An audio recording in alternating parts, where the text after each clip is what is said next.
kayong lahat. Good morning din po. Pinapanood ako. Hindi ko alam kung ito ay totoo o nag-aalas ka lang. Ako, mamaya ipapalabas ni Trace. Meron kasing nakaraan na sabi ang babae raw ay laging tama. Tapos mayroong batas na 1, 2, 3. So, pag mali ka, kaya tama. So, lalabas pa rin na babae laging tama. Kaya meron daw lumabas na libro para maintindihan ng babae. So, volume 1 pa lang daw yun, hindi pa tapos yun. So, nakaraan, pinag-usapan natin pagdating ng role ng lalaki at babae. So, sa nangyayari ngayon, kaya nagkakaroon ng chaos. Dahil nagpo-cross-dress ng lalaki at babae. So, kaya nagkakagulo yung sapatos ng babae, sinusuot na ng lalaki. Kaya pagdating sa ano, wala nang order. So, meron akong napanood, di kayo magsabi na magpasid ang lalaki and magpasid ang babae. So, mamaya, patataasin ko ang kamay kung sino nagsasabing hindi totoo yan. Sino nagsasabing totoo. Okay, please, pwede mo napanood.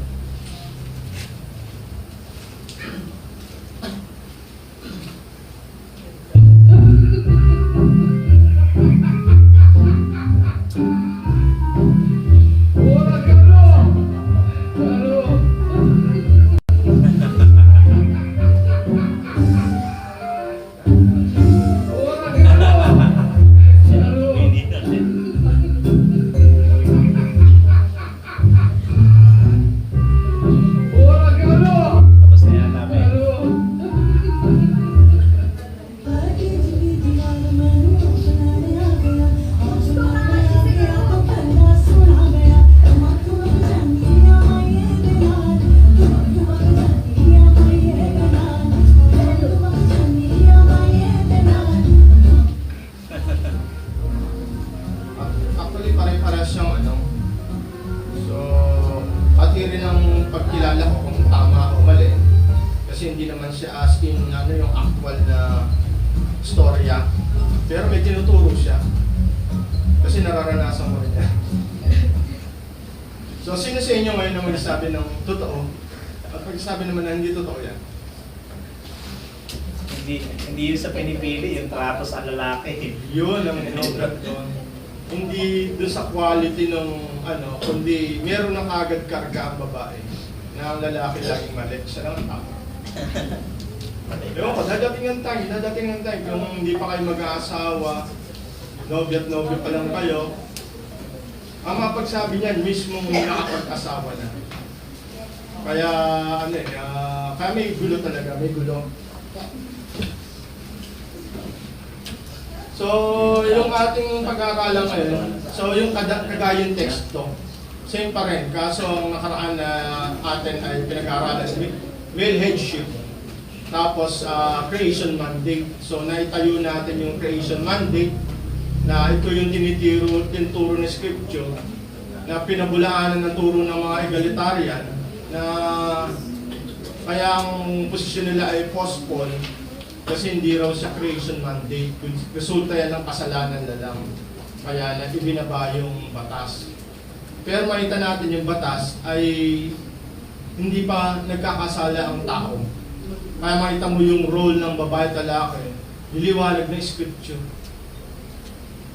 Kung bakit sinasabi nga na as the nature and as the law, yung sinasabing role na yun na hindi pwedeng magbago. So makita natin ang ating pag-aaralan ngayon ay church order. Kung church order, pagkilala sa Diyos, siya raw ay God of order and decency.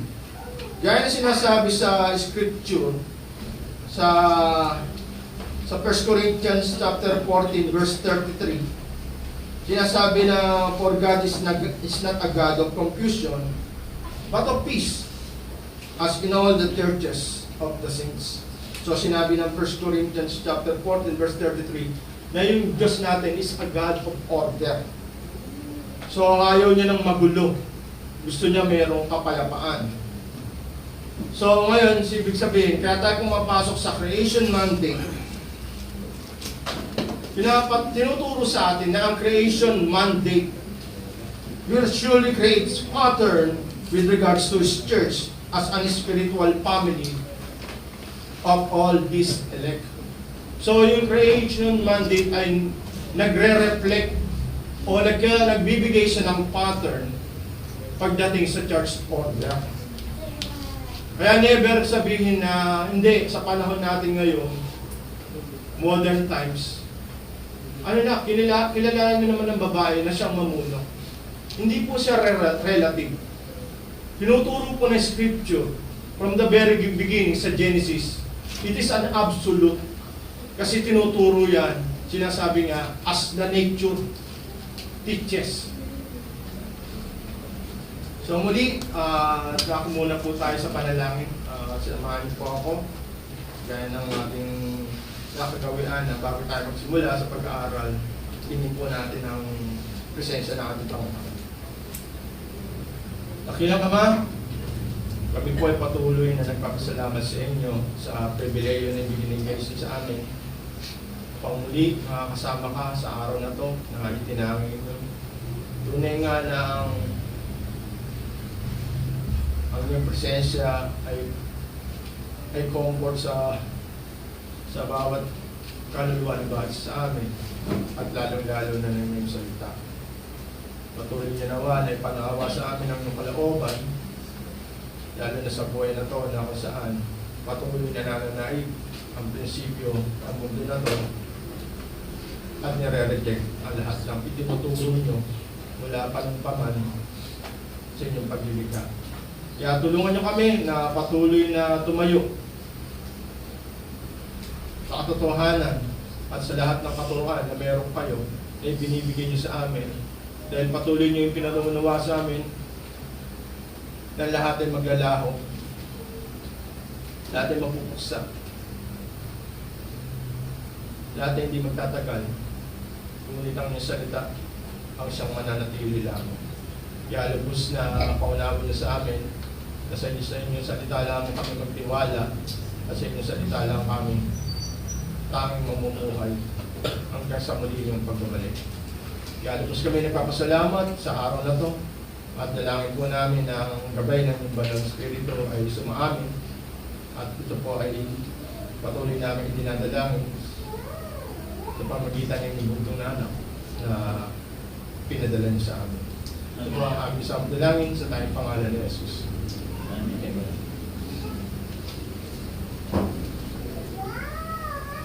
So, tinangayano rito, yung pagtutol. Sinasabi nila na tinuturo ng Korinto ay may kinalalaman sa kultura. Lalo na sinasabing belo. Pero tinuturo din ng Biblia na ang kultura ay hindi nakabase ang Diyos sa kultura. Kasi ang kultura ay pumasok sa panahon, sa history. Pero ang Diyos, ang salita niya ay eternal and holy. So ibig sabihin, hindi siya pwedeng bumase sa kultura. Mas angat pa siya sa kultura. Yan ang tinatawag na supraculture. It transcends specific cultural norms, providing a universal framework for truth and morality.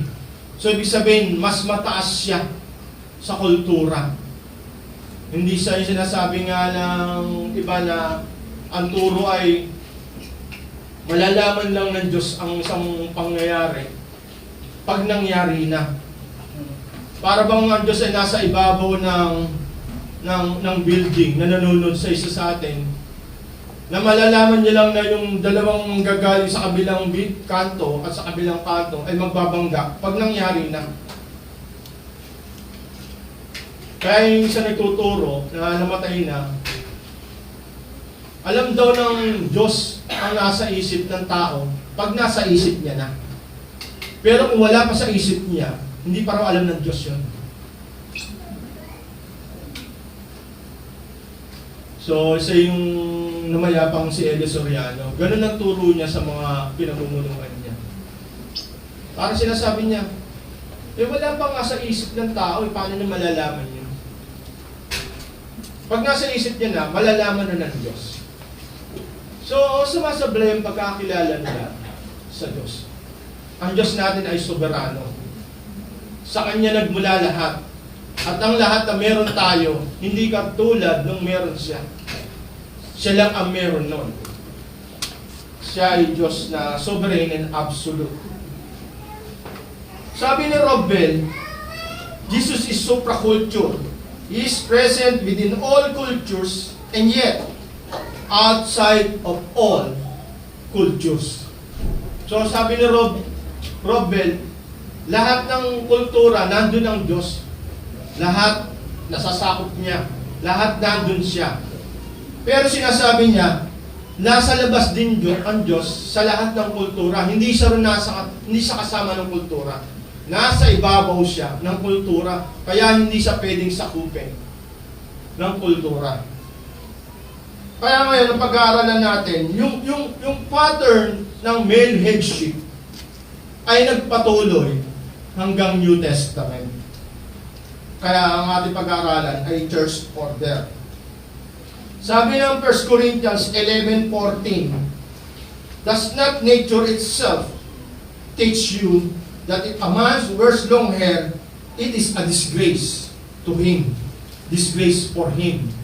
So makita mo, ang pinabalikan natin, yung natures, doon pa lang sa Genesis, nakaporma na yon. Hindi pa nagkakasala ang tao.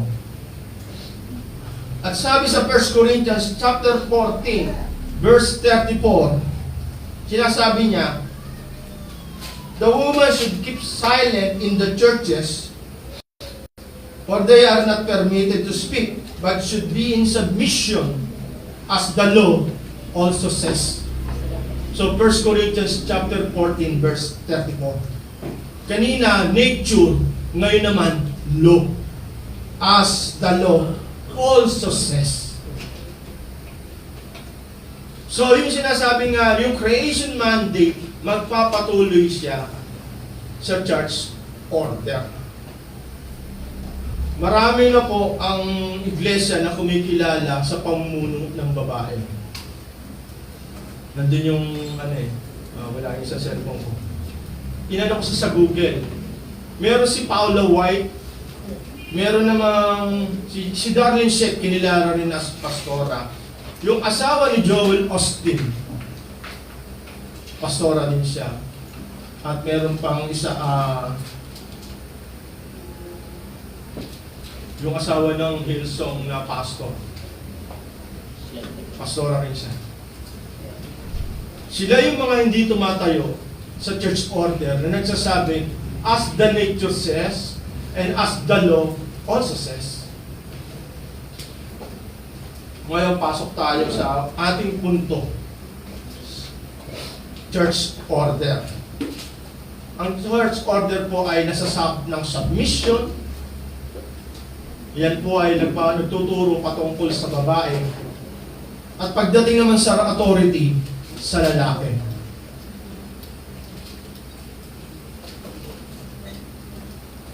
Ayon sa submission, pagdating sa babae, dinuturo ng 1 Timothy chapter 2 verse 12 and 13 and even 1 Corinthians chapter 14 verse 30 po, gaya na binasa natin kanina, does not permit women to teach or exercise authority over a man. At ang pinanggagalingan niyan, nature and as the law also says. So yung creation mandate, may kinalaman yan sa mundo at sa lalo na sa tahanan. At pagdating sa tahanan, umaabot daw yan sa loob din ng iglesia. Dahil yan ay spiritual family ng mga elect. Pablo mismo nagsasabi, dalawang teksto ang pinanggalingan. 1 Timothy 2:13 to 12 to 13 and 1 Corinthians 14:34. Ibig sabihin, sa hermeneutics po, sa pag-aaral po ng salita ng Diyos, pag dalawang binabanggit Dalawang beses na binabanggit na scripture, nagtuturo po siya ng dogma. Idinidiin niya po yung katotohanan. Ibig sabihin, hindi po siya pwedeng baliin kasi dalawang beses ang sinabi. Sinuportahan siya ng iba pang aklat. 1 Timothy and 1 Corinthians does not permit women to teach or exercise authority over a man.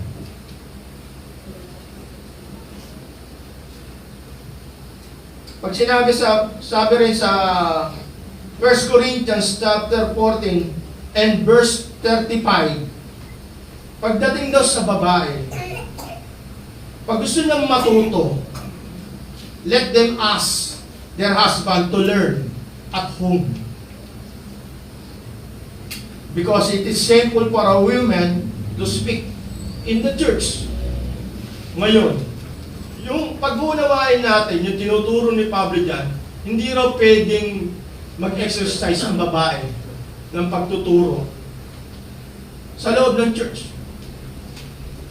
At kung gusto niya raw matuto, dapat daw sa loob ng bahay sa pamagitan ng kanyang asawa. So other teaching, ibig sabihin, dapat ang lalaki able to teach. Able to teach. Hindi mo pwedeng ipaubaya sa babae. Kasi pag pinaubaya mo sa babae, magre-resulta siya ng another kasalanan. I-exercise niya ang hindi dapat niyang i-exercise. Kaya sabi, kailangan, kung gusto mong matuto, ang magtuturo niyan, asawa mo. Sinuturo ni Pablo na dapat ang asawa mo magturo sa iyo sa loob ng bahay dahil yan ay kahiya-hiya. Pinangingibabawan mo ang iyong asawa. Sabi sa verse 36 ng same text, women are not the first hand on revelations. Balikan natin na Genesis. Bakit inuna ni Satanas, ni Lucifer, na kausapin ang babae? Dahil alam ni Satanas ang ginagawa niya. Inuulit ko sa inyo, si Satanas ay hindi Diyos, hindi siya omnipotent. Hindi siya omniscient na alam ang gagawin ng tao bago pa man. Siya ay hindi katulad ng Diyos. Siya ay nakabase sa sinasabi mo at sa kinikilos mo. Hindi siya katulad ng Diyos. Ngayon, bakit inuna ni Satanas na kausapin ng babae? Hindi si Adan. Si Adan ang first-hand revelation.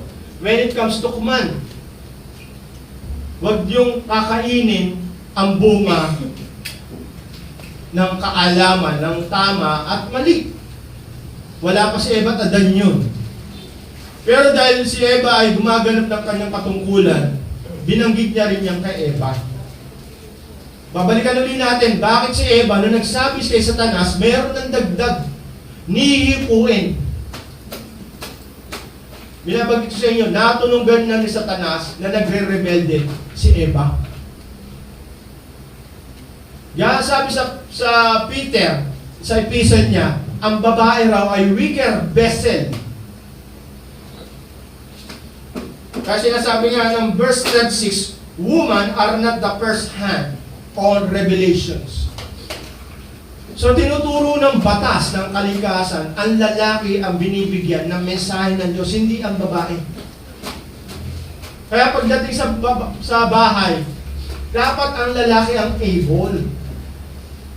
Hindi yung mas marunong pa ang babae sa lalaki. Kikilalanin ng Diyos yun, pero wala siyang order. It's not under His authority, her authority. It must be His authority. Kaya sabi nga, hanggat di nag-aayos ang simbahan, lalo na ang iglesia, para mag-reflect sa mundo na to, hindi maaayos ang kaguluhan na to. Sa loob pa lang ng iglesia, nagkakagulo na tayo. Pero sabi, yung mga babae, hindi raw totally walang gagampanan sa iglesia. Prohibiting women from holding certain authoritative teaching and leadership roles over men, but merong permission over fellow women. Sinasabi ng scripture na pwede rin exercise ng babae ang pagtuturo, pero hindi sa kabuuan ng iglesia. Pwede siya magturo sa mas nakababatang babae at sa mga bata, gaya ng ginawa ni Luis at ni Eunice, yung lola at nanay ni Timothy. Sabi sa Titus chapter 2 verses 3 to 8, over younger women and children. So tinuturo ng Titus chapter 2 verses 3 to 8, women can exercise teaching gifts only to women, younger women, and children. Hindi pwedeng totally wala silang ministry kasi may mga gifts din ng mga babae. Mas pagdating sa emotions, galing nga sila sa laman ng lalaki.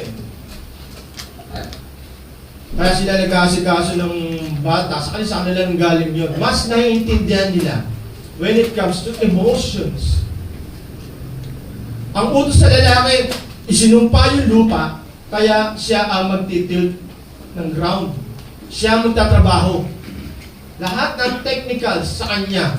Pero when it comes to pag-aalaga ng bata, sa kanya binigay. Kasi sa kanya nang galing. Kaya siya nanganganak eh. Kaya when it comes to emotional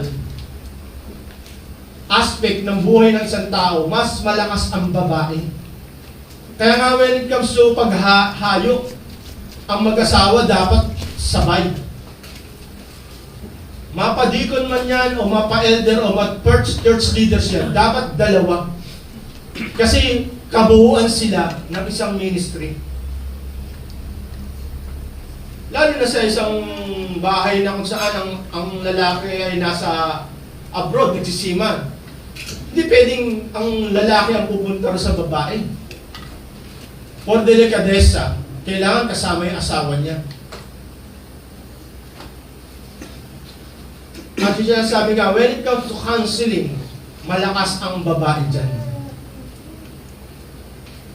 Nung inaalagaan ng bata, kanino unang nagsimula yung salitang oyayi? Sa tatay ba yun o sa nanay? Ano yung oyayi? Yung kanta ng nanay sa bata, yung lullaby. Oyayi ang tawag sa Tagalog niyan.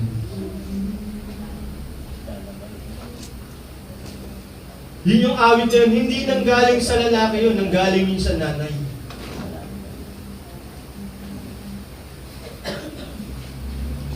Kaya hindi pwedeng hindi nila exercise ang kanilang gifts. Pero ang sabi, hindi nagko-kontra. Kailangan hindi sa iglesia, hindi sa kabuuan. Pero kung merong fellowship, pwedeng magsalita ang babae. Kung merong seminars outside the church, pwedeng magsalita ang babae. Kahit nandun pa yung mga lalaki. Kasi hindi sa church context. Pero pagdating dito, sinasabi nga, pag gusto mong matuto, punta ka doon sa bahay, magpaturo ka sa asawa mo.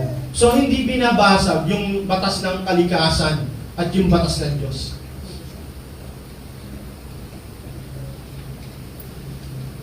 Pagdating sa authority, ang pagtuturo raw at pangangaral for men only.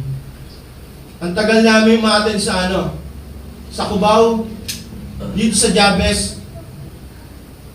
Ang Jabez ay tumayure na pagdating sa seminars, puro lalaki lang, for men only.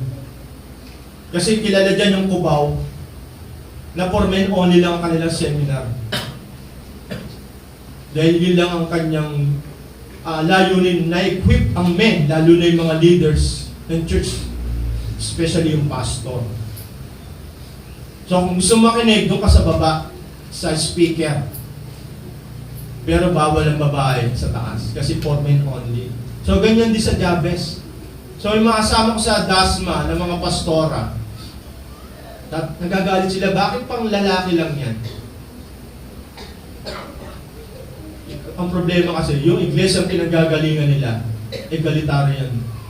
Hindi kinikilala yung tinuturo ng Scripture.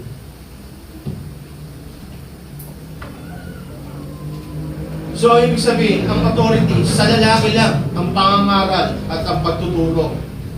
At ang mabigat dyan, even in prayer, men must lead. Sabi sa 1 Timothy chapter 2, verse 8, men should lead in prayer and worship at home and at the church. Sinasabing every place. Men only should pray in the church and every place. Prayer must lead by men. So ano ba? Ano yung magiging bangga nito? Wala siyang binabangga.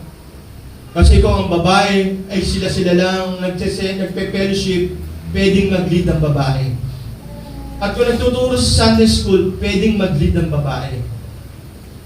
But he must not exercise authority over a man. Ngayon, meron tayong pinag-aaralan na gaya ng nakaraan, si Deborah. Ngayon naman, sa church order, ang ating textual case ay si PB. Sino ba si PB? Si PB nung bata ko, siya yung movie na napadpad sila sa isla kasama ng batang lalaki. So, ang basa pa nila doon, Poppy Cakes. PB Cakes yun. Ano, Blue Lagoon ba yun? Okay, sabi nila ng mga egalitarian, hindi. Hindi totoo yan. Kasi kinikilala rin ng New Testament yung pamumuno ng babae. At yan po ay si PB as a deaconess. Romans chapter 16 verse 1.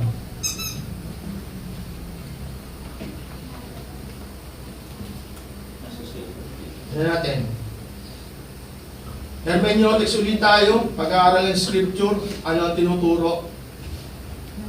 Magiging authoritative lang yan pag sinuportahan na ibang Scripture. Pero pag hindi, ibig sabihin, yan lang ay description, not prescription. Sinasalarawan lang niya, kinikwento niya lang, pero hindi siya inuutos. Sabi sa Romans chapter 16 verse 1, I commend to you our sister PB, a servant. Yung servant, yun yung sinasabing diakono sa Greek.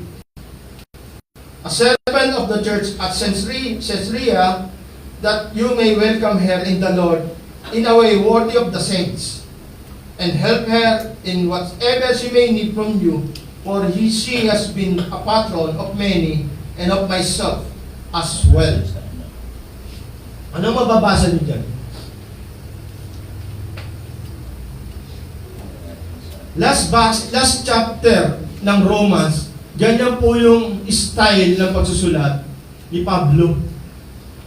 Mababasa mo na siya talaga ang nagsulat kasi mahilig siyang mag-comment yung sinasabing salutation. Pagdating sa movie, yung ano ba yung sa bandang uli, yung pagtatapos na? Yung sinasabi ng mga, ito yung mga tumulong sa amin na mayor, ito yung mga lugar na pinuntahan namin. Acknowledgement. Ganun po si Pablo. It's only acknowledgement. Yung sinasabi nilang deaconess, hindi naman sinabi as deaconess dito na sinasabi ni Pablo. Gagaya ng tinuturo niya sa Timothy at sa Titus. Sinasabi rito, yung naging trabaho rin ni PB kay Pablo, kino-commend niya. Kaya sabi nga, pagdating ni PB yan, i-welcome niyo siya worthy of the saints. So, i-honor niyo siya. At ang sabi, siya ay naging tulong sa akin, sa akin at sa marami. For she has been a patron of many and of myself as well. Ibig sabihin, kung eto yung Roma na to, Wala si Pablo doon. Si ano ang nagdala ng sulat na mensahe sa church ng Rome. At ibig sabihin, maraming tulong na ginagawa si PB. Kaya ang tawag sa kanya, siya yung servant, siya yung minister. Pero contradiction sa sinasabi ni Pablo when it comes to deacons.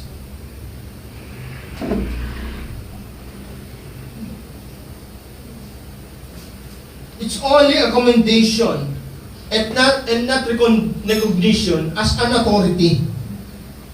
Sinasabi niya siya po ay naging servant, minister, helper, benefactor, patroness of many. She ministered through her resources. Sa either na financial or physical. Yung time niya, nag-minister siya sa karamihan. Even ng pagdala, na sinasabi nga na letter or epistle niya sa Rome.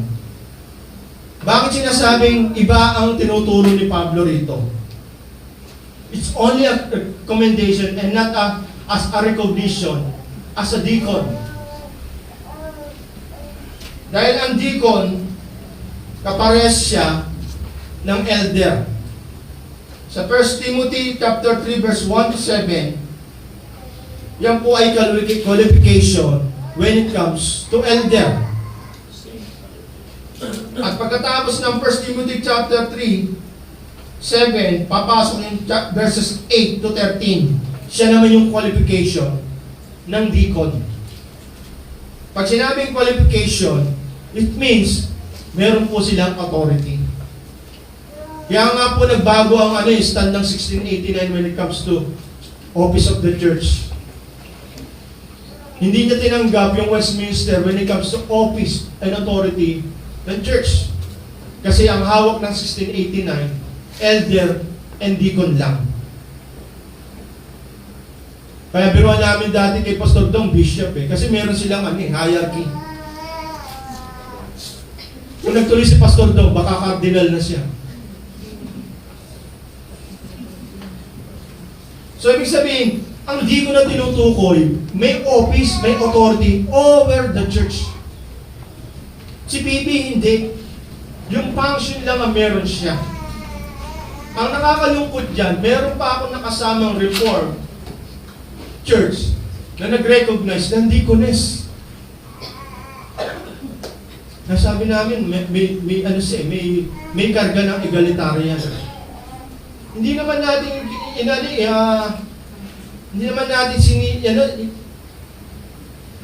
ibinababa ang role ng babae. Pantay pa rin ang treatment natin. Kaso nga lang, meron silang role na meron pagkakaiba. Meron sinasakag na submission. Pero when it comes to gender, merong equality. Hindi sa second sa babae. Yun yung kinakarga na egalitarian. No! Hindi sa second class. Pantay ang lalaki, when it comes to role, doon lang meron submission. Tinuturo niya, even sa kalikasan pa lang. At ang batas. Yung gaya na sinasabi natin, as the nature teaches, as the law says. So ibig sabihin, ang nangyari kay PB, yung function lang. Meron siya. Pero wala siyang office. Kasi, when it comes to office, merong qualification, merong criteria. Ang sabi, above reproach. Kahit anong gawin natin basa sa 1 Timothy, when it comes to elder and deacon, na sinasabing natin, ito yung qualification niya ng elder and deacon. Kaya meron silang authority in the church. At ang sabi, kung si PB ay walang qualification na tinutukoy sa isang verse na yon, and even yung verse 2, wala siyang collaboration sa ibang epistle. So hindi siya nagtuturo ng authority ni PB sa church. Only commendation ng kanyang ginagawa kay Pablo at sa iglesia. Ang sabi, ang pastors or elder and deacons, ang qualification nila, able to teach. Yung hindi ka nga maging deacon eh. Ang sabi pa rin dito, kailangan able ka pa rin magturo. Kasi yung babae, sa'yo dapat magpaturo sa loob ng bahay. Kaso hindi nangyayari yan kadalasan. Nineneglect ng lalaki ang kanyang role, ang trabaho. At pag yan ang nangyari sa loob ng bahay, naapektuhan ang kanyang community, ang kanyang bayan, ang kanyang bansa. Kaya nagkakaroon ng chaos. Ang sabi, he must manage his own family well. At pagdating sa deacon, ayun sinasabi nga, husband upon wife. So may qualification.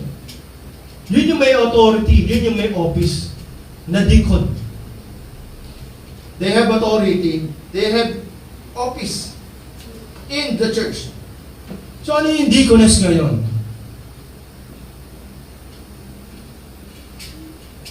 Ibig sabihin, hindi ka pwedeng tawagin na deaconess kasi hindi siya tinuturo ni Scripture.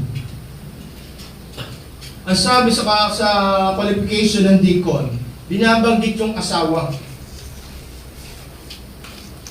1 Timothy chapter 3 verse 11. Tinatanong din na yung dapat yung asawa ng deacon, meron ding magandang reputasyon.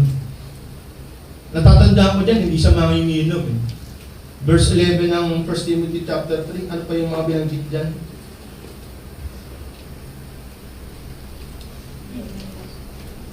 Hindi siya manginginom, hindi siya chismosa ba yun? Hindi mapanirang puri. Hindi rin Hindi mapagpigil. yan. May magandang testimony. Pero hindi natin siya matatawag na deaconess. Kasi kung yan ay tinawag na deaconess, dapat yung asawa ng pastor rin. So, ibig sabihin, kung ang stand natin ang tawag natin dyan ay pastor's wife. So, ibig sabihin, ang tawag sa asawa ng deacon, deacon's wife, hindi deaconess. Ibig sabihin, ang recognition ng asawa ng deacon, pag siya po ay faithful, yung criteria, yung quality, yung good testimony ng deacon, nire-recognize siya sa church. Hindi sa deaconess, deacon's wife. At pagdating sa sinasabi nga na deacon's wife, malabo yung kay PB as a deaconess. Ibig sabihin, ang deaconess or deacon's wife, hindi po siya pwedeng single. Siya po ay may asawa. Kasi doon siya nire-recognize.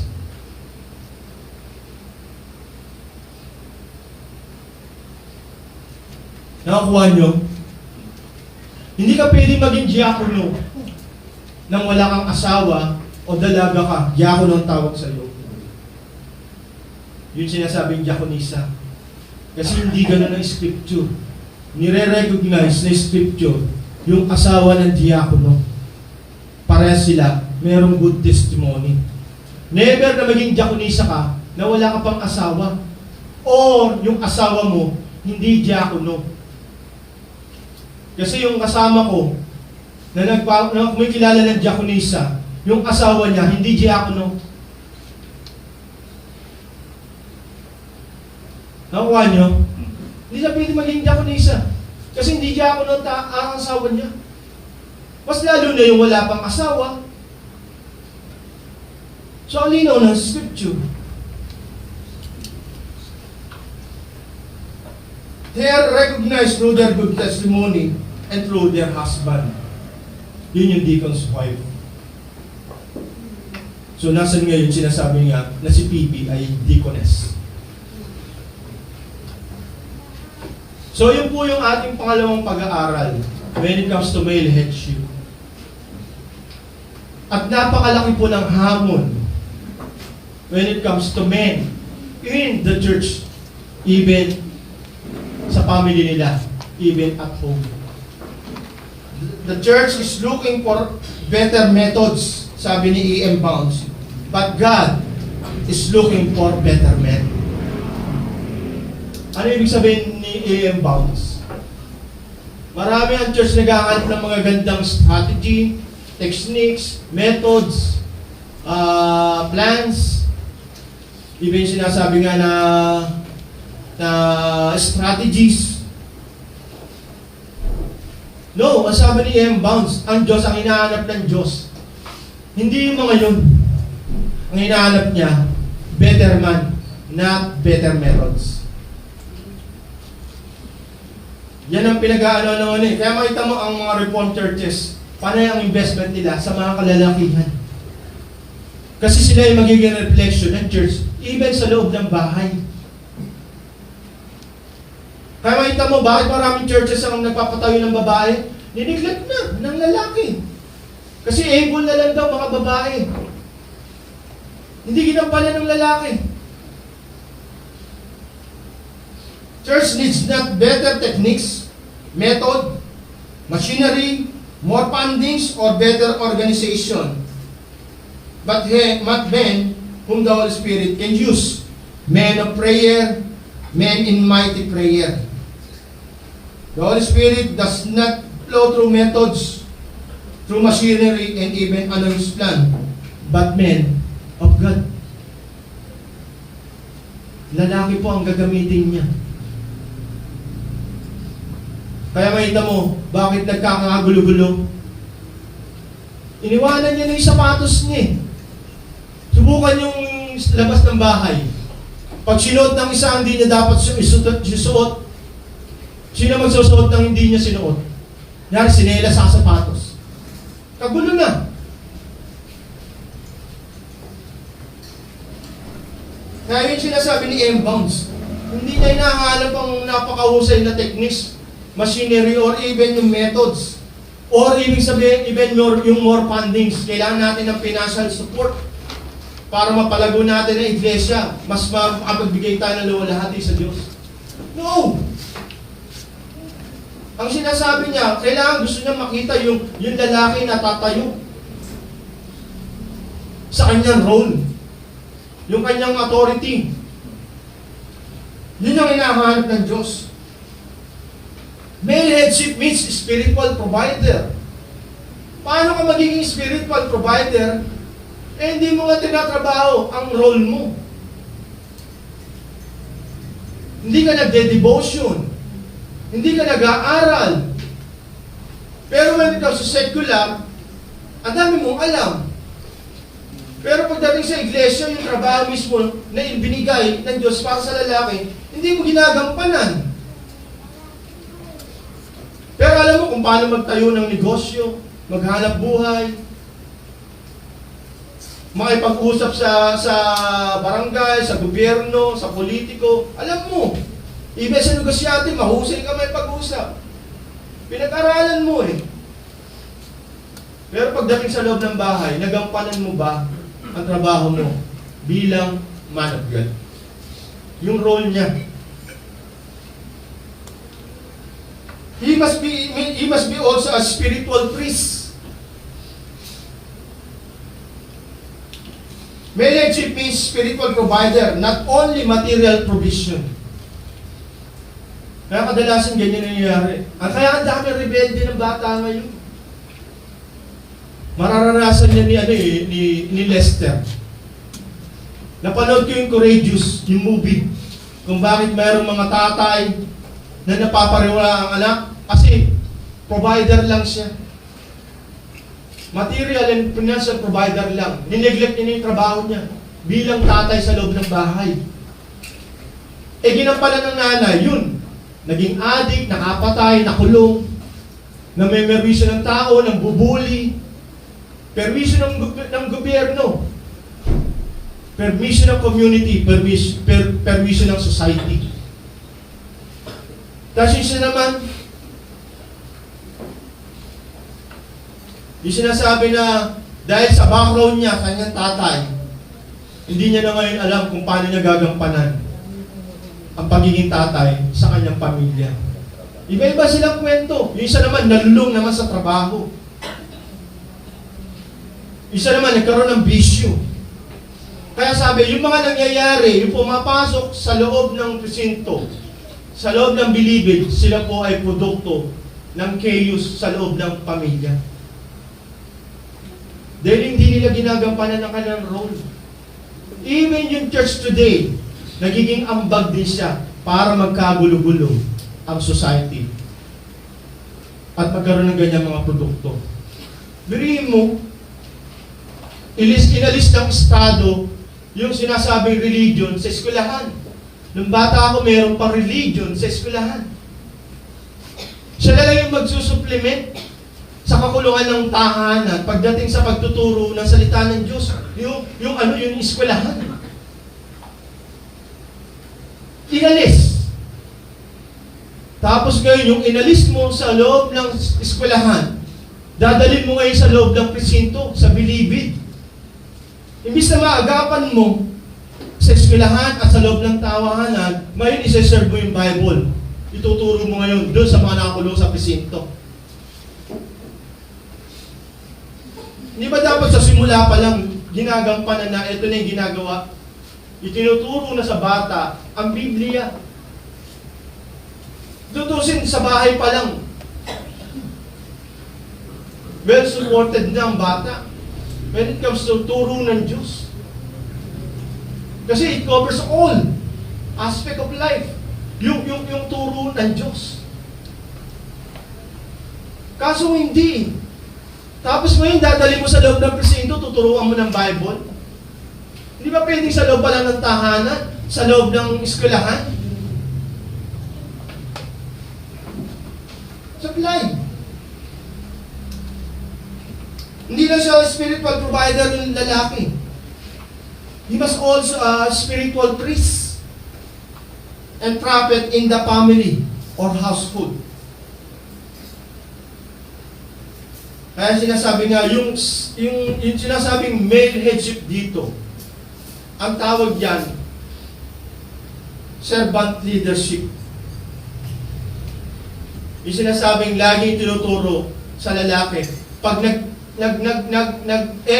nag-exercise ka ng authority mo, dapat lagi with love. Gaya ng ginagawa ni Cristo ng Diyos. Ayon sa Ephesians chapter 5. Kailangan, sinasabi nga, kailangan yung pamumuno ng lalaki sa babae, kailangan merong with love. Gaya na sinasabi ko nung nakaraang Sunday, pag walang love, yung rulership na yan is only tyranny. Para ka nagkaroon ng diktador na presidente. Takot sila sa presidente, pero dahil takot lang. Pero hindi maasa na magandang resulta kasi hindi kalakip ng pag-ibig. Ang Diyos natin nagbababa ng utos pero may kalakip na pag-ibig. At yung sinasabi, as Christ loved the church. Headship is not about domination but sacrificial services similar to Christ. Makikita nyo, ano yung washing of the saints' feet? Ang ginawa ni Jesus sa mga disipulo niya. Ibig sabihin, nagtuturo siya, yung master and servant relationship. Hindi yung boss ka na, utos ka lang ng utos, pero hindi mo sila sinasamahan sa inuutos mo. It's not servanthood. Ang tinuturo, yung paano namumuno si Kristo. Ito yung master and servant relationship. Yung master, willing siya na bumaba para abutin at pamunuan ang kanyang mga nasasakupan, ang kanyang disipulo. Hindi lang sinasabi nga na paglilinis o paghuhugas ng paa. Gaya ng iglesia ng pinagalingan ng lolo ko. Meron sila Santa Cena, meron din silang washing of the saints' feet. At tinuturo doon, hindi yung paghuhugas ng paa per se. Ang sinasabi doon, yung servanthood. Master and servant relationship, yung kayang bumaba nang namumuno sa kanila, namumuno. At gano'n ang tinuturo ng scripture na pamumuno. May kalakip na pag-ibig, hindi bossing. Kaya nag-aambag din ng kaguluhan kasi walang kalakip na pag-ibig. Bakit may kalakip na pag-ibig? Kasi normal sa babae ang pag-ibig. Tinuturo yan sa Genesis. Tinuturo yan sa Ephesians 5. Yung submission ng babae sa kanyang asawa. Bakit? Kasi hindi natural sa babae ang magpasubmit. Galing po yan sa kanya. Hindi pa siya nagkakasala. Nandun na ang kanyang likalikasan. Lagi siyang gusto makipagkompetensya. Balikan po natin. Ano kaya yung tsura pag inuunang nilikha si Eva at hindi si Adan? Mawawala kaya yung kanyang nakipag-compete na attitude? Yung desire na yun. Tingnan natin.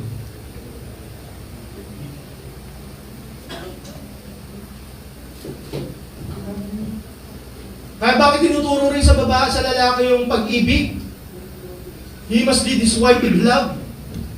Kasi hindi yun ang kalikasan ng lalaki. Mahina ang lalaki sa pag-ibig. Malakas ang babae dun. Kaya pag makita mo sa Genesis saka sa Ephesians, nire-reiterate. Kailangan ng pamumuno sa babae ng lalaki with love. Inuulit, with love. Kasi simulat sa pool, yun yung wala sa kanya. Yung leniency, it's not love. Nagaya ng ginawa ni Adan, it's not love. Yung sinasabi kay Eva, ito yung desire mo. Pero kailangan, dapat mas mag-rule ang lalaki sa iyo. The man must rule over you. So hindi sinabing mawawala yung desire. Ibig sabihin, naglalaban yan. Pero sabi, kailangan nandun pa rin ang pamamahala ng lalaki sa iyo. Kaya yung leniency ng lalaki, it's not love. Hindi mo ginagampanin yung role mo eh. Ganun yung nangyari kay Adam. Nayaan niyang kinakusap ng demonyo ni Satanas yung babae. Tapos yung binigay yung pagkain, yung bunga, hindi siya tumanggi. Leniency. It's not love.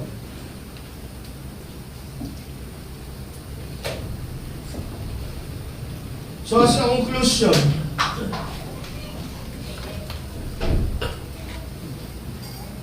perhaps women pastors and women preachers are the most obvious evidence of churches rebelling against the Bible.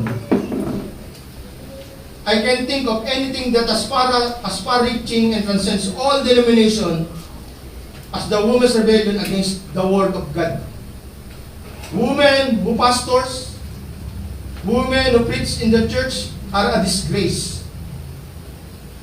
And they openly reflect opposition to the clear command of the Word of God. This flagrant disobedience. Masahol na disobedience. It has been acceptable in our culture and now acceptable in the evangelical world. Kaya sinasabi ko, pinsimulan niya ni Rick Warren ng Southern Baptist sa Amerika and even sa Reformed Presbyterian churches sa Amerika. Nag-ordain sila ng women as pastors. Yung mga evangelical ngayon, yung binanggit ko kanina, yung mga mega churches, nagpapasok po ang kanilang mga asawang babae.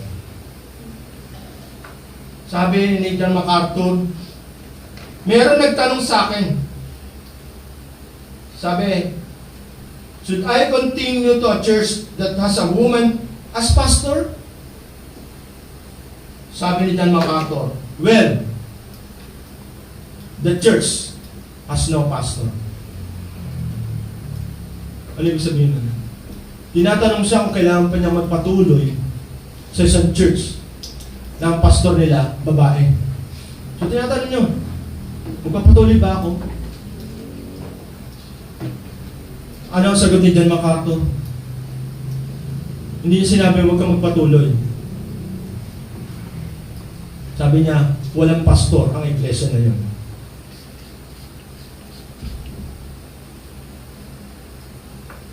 And he continued. By the way, in the New Testament, there was no woman apostle. There was no woman prophet.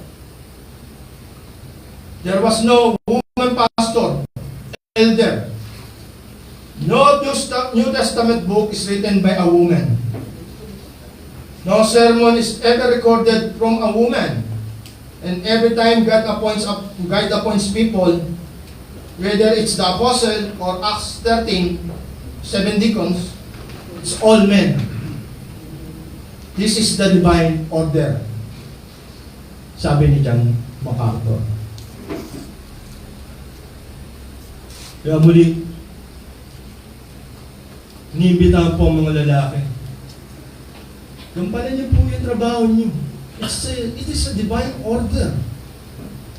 Alam naman natin, pag nagsusuwail tayo at di tayo sumusunod sa utos ng Diyos, merong kalakip yan, meron niyang consequence.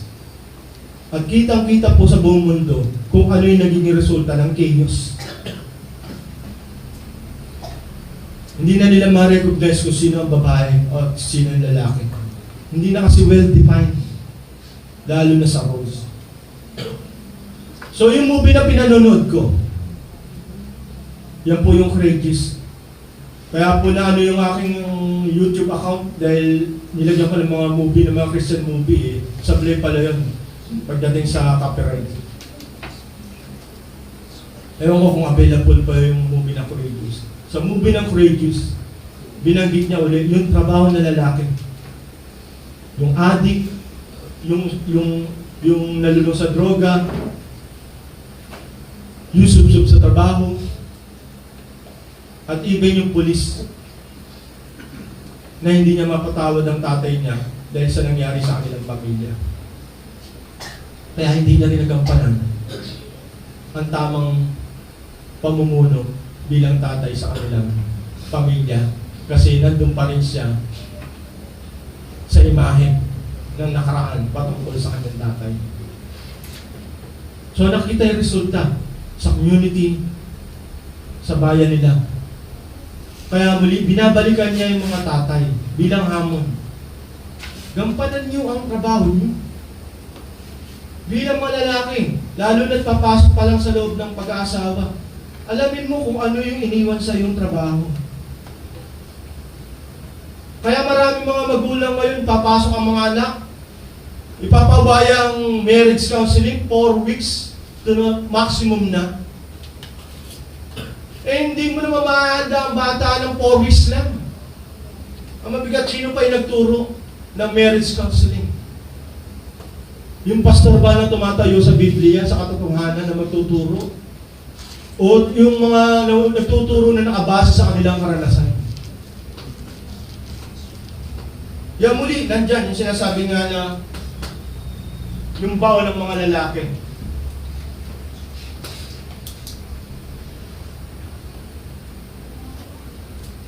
Hinahamon niya ang mga kalalakihan para hindi na makaranas ng ganong resulta pa na nag-aambag tayo ng mga monster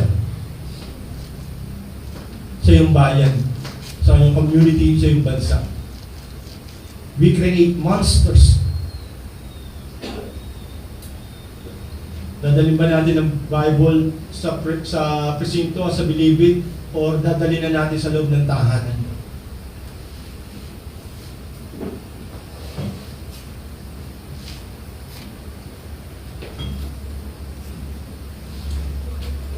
Yan po yung resolution. Okay. So, tumayo po mga lalaki. Yung mga gusto pong mag-commit ng resolution. Yung blanco. Lalaki ako, tatayo. Pangalan niya. I do solemnly resolve before God to take full responsibility for myself, my wife, and my children. I will love them, protect them, serve them, and teach them the Word of God as the spiritual leader of my home. I will be faithful to my wife, to love and to honor her, and be willing to lay down my life for her as Jesus Christ did for me. I will bless my children and teach them to love God with all their hearts, all their minds, and all their strength. I will train them to honor authority and live responsibly. I will confront evil, pursue justice, and love mercy. I will pray for others and treat them with kindness, respect, and compassion.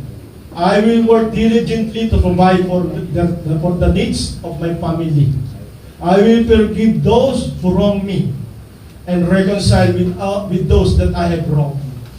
I will learn from my mistakes, repent of my sins, and walk with integrity as a man, answerable to God. I will seek to honor God, be faithful to His church, obey His word, and do His will. I will courageously work with the strength God provides to fulfill this resolution for the rest of my life and for His glory.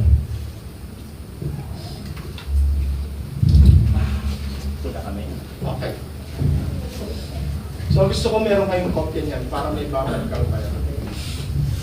Kasi pag hindi po natin ginampanan ang role natin, pagpapatuloy lang po yan na nagke-create ang mundo ng monsters. Yung mga bully, hindi po nila nanggaling yan sa paligid lang nila. Unang-una po yan ang resulta ng chaos sa loob ng bahay. Yung sinasabing nagtitreat ang tatay ng walang pag-ibig, yung masculine, kaya maraming bully. Yan yung panawagan ngayon ni General Torre. Kasi produkto rin siya ng bullying. So, yun po yung sinasabi na sana huwag po nating i-neglect ang ating role sa loob ng tahanan para hindi po madagdagan ang mga bully. Yung sinasabi nga na magiging makakaharap ni Lester sa kanyang profession ngayon. Wala pong ibang may gagawa niyan. Sa loob pa lang ng tahanan, sumablay na yung role ng mga tatay. Okay? So muli kakantahin natin yung sinasabi nga na yung pamagat natin yan, no? Rise up, O men of God. Siya po ay sinulat ni William Person, American Presbyterian ministers in 1911 to encourage men's participation in the church brotherhood movement. It was intended to mobilize men for service in the church, calling to have done with lesser things and make her in church great. So, kahit na lesser things daw dyan, it will make your church, His church, great. Tayo po manalangin. Nakilang Ama, kami po'y patuloy nagpapasalamat sa inyo sa oras na ito, na muli na pinaalawa niyo sa amin kung ano po yung kalooban sa bawat kalalakihan at paging sa kababaihan, lalo na po sa inyong iglesia. Tulungan niyo po kami na maunawaan ito at patuloy na dalhin ito sa aming mga puso, lalo na sa aming iglesia, sa aming tahanan at sa aming community na ginagalawan. Kaya tulungan niyo po kami na magampanan ang inyong hamon sa bawat isa sa amin, sa mga babae at sa kalalakihan. Alam po namin, ito po ay magiging madali sa aming pagsasalita ng resolution or ng vow ng aming pamumuno sa aming tahanan at sa inyong iglesia. Ngunit ito po ay magiging mahirap sa aming paggarpan. Dahil alam po namin na lahat ng tukso, dulot ng kaaway, ay gagawin niya lahat para hindi namin ito magampanan. Kaya dahil sa inyong kalakasan, sa inyong bunyaya, na panuloy namin, dinadalangin sa inyo. Sa pamamagitan ng kapangyarihan ng Banal Espiritu, looban po kami sa paggaganap ng trabaho na iniwan niyo sa amin. Upang sa ganoon, sa limang oras na kayo ngayon dumating, at kami po ay aarap sa inyo, maabutan niyo ang nawa, masumpungan niyo ang bawat isa